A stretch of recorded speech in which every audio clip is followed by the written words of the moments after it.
Shabbat Shalom, friends.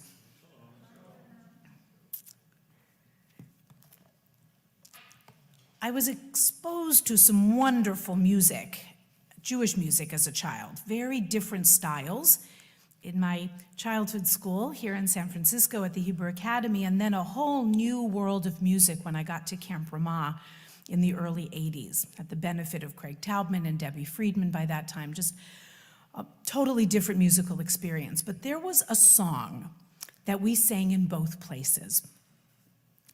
And it was a verse from this week's Parashat.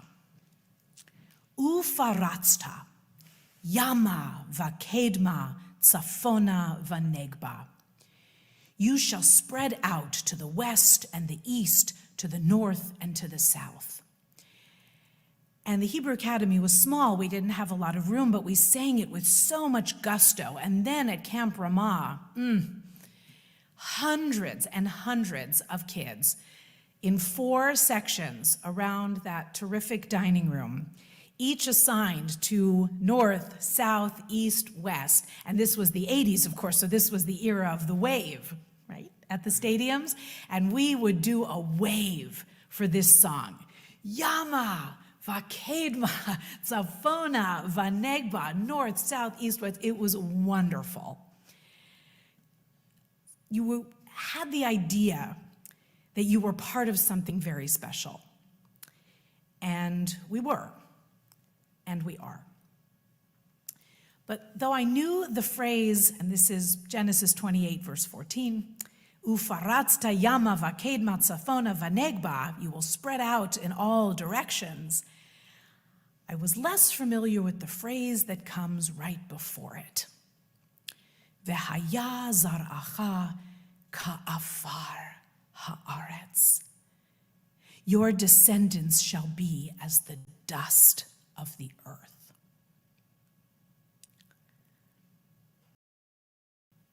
And you will spread out to the 4 corners of the globe. Like the dust of the earth. In our Musar studies, our soul-enhancing practice, which returns next Saturday at 6 o'clock, one of the core teachings is to walk in the world with 2 real or imaginary pieces of paper in your pockets. One that says, the world was created for me, a Talmudic notion. When we are feeling low, we're supposed to remember that the world was created for me, for each one of us.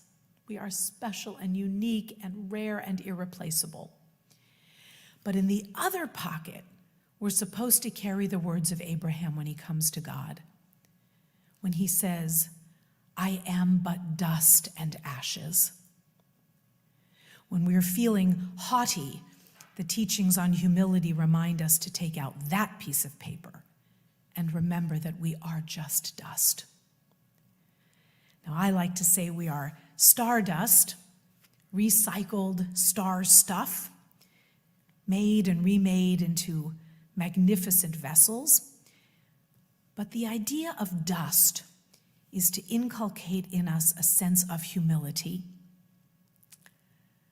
But what does it mean when God says, at this moment of transcendence, this deeply mystical encounter in the night with Jacob, your descendants shall be as the dust of the earth? What are we supposed to make of that? Is that something to which we should aspire? Is that supposed to give comfort? Rabbi Bradley Shavit Artson, the captain of the Ziegler Rabbinical School ship, writes so beautifully about this notion of dust, and I would like to share some of his teaching with you today. This filled my heart and gave me comfort in a moment where I think quite a few of us need some comfort. Rabbi Artson says, to what can we compare the Jewish people? Our history and influence are quite unique. So many peoples have slipped off the stage of history. But the Jews survived for 2,000 years without a homeland, a sovereign government, or a military. Who today claims to be a Hittite, a Phoenician, or an Edomite? But held together by our religious civilization, a blend of beliefs, rituals, laws, and learning, Jews have maintained our identity throughout the lands of our dispersion. No matter how small our numbers, our ideas have helped shape the history of the world. The connection between worship and ethics, the belief in the unity of God, the idea that God is passionate about justice, and that all human beings are reflections of the divine image. I would add to that we are in many ways, I don't want to claim to be the first union organizers because I don't know enough about ancient civilizations, but the fact that the Jewish people insisted on a day off per week, particularly against the backdrop of the rail workers who don't even have a sick day, it's stunning. And when the question comes up, as it has come up quite a bit lately, again, why the Jews? I have an inkling it's because we dared to ask for a day off. And not just for the heads of the households, not even just for the animals, but for the slaves as well. For some people, I think it's more obvious that the animals should have a day of rest than some people. I don't think the people in charge wanted to hear that. And when, as slaves in Egypt, the Jewish people stood up to tyranny and said, "This is not the way it should be," the tyrants didn't take too kindly to that. That may be a simple answer to it all, but it might be one that can make some sense. But Rabbi Artson teaches that this Torah portion does not compare us to another people in history. Instead, it compares us to dirt. Fearing the anger of his brother Esau, Jacob heads toward his family in Haran. He falls asleep and dreams. And God says, "Your descendants will be as the dust of the earth," in that dream. Couldn't God have picked a loftier image? How about, "You shall be like drops of crystal blue water in the sea, gusts of cool air in the sky," or, as we read earlier in Genesis, like the shimmering stars in the heavens.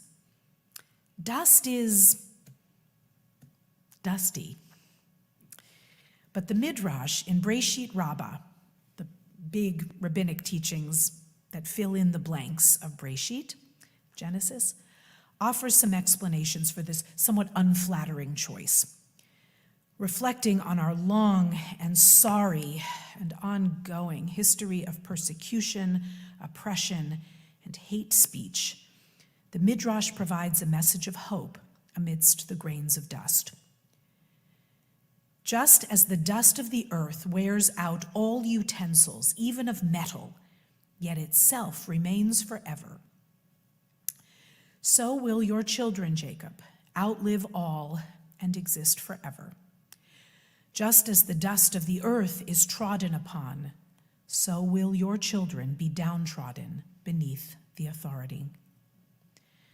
For centuries, the people of Israel were downtrodden beneath the powers, victims of hatred wherever we have lived. Europe, Asia, Africa, even today, in much of America, Jews are feeling constrained to mask their identity, lest they be thought too Jewish. The sad truth is, having been underfoot so often, we do resemble the dust of the earth. But dust endures. And like the dust, we have outlived the most mighty powers of the world. Macedonia, the Roman Empire, the Byzantines, and on and on and on. All claimed eternity, and all disappeared, and we, like the dust, are still here. Dust is also ubiquitous. Just as the dust of the earth is to be found in every part of the globe, so too Jews have spread out everywhere. On every continent, in every place where people dwell, there have been Jews, still affirming this glorious history and this story, still advocating the revolutionary insights that permeate Torah, Talmud, and our laws, still insisting that we can do better, that humanity can do better. And after all, dirt has a way of getting under your nails and clinging to your skin. But dirt makes the world a more usable place. Thanks to dirt, we can plant gardens and set up areas where children can play. It was inspiring to be compared to the shimmering stars in the heavens. But paradoxically, it feels even more ennobling to be compared to the dust. Thank you, Rabbi Artson, and Shabbat Shalom.